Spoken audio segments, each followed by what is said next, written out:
Alam mo ba na may isang lugar sa bansa ang maagang nagbibigay ng kanilang pamaskong handog para sa kanilang nasasakupan? Ito ang malagong syudad ng Makati City.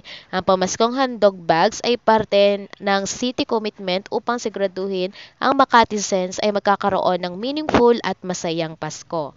Narito ang schedule ng ticket distribution, schedule ng pamimigay at venue para sa inyong kaalaman.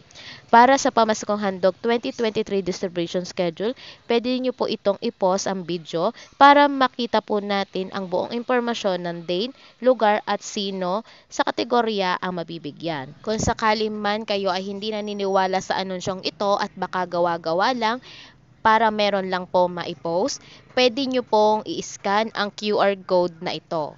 O kaya naman, puntahan ang link na ito na nakapost sa inyong screen or i-check nyo po ang description box ng video na ito sa ibaba. Lahat ng pictures, QR code at links na nakapost sa video ay galing po ito sa mismong official Facebook page po ng Makati. Ito pong My Makati. For assurance, puntahan nyo po ang Facebook page ng My Makati.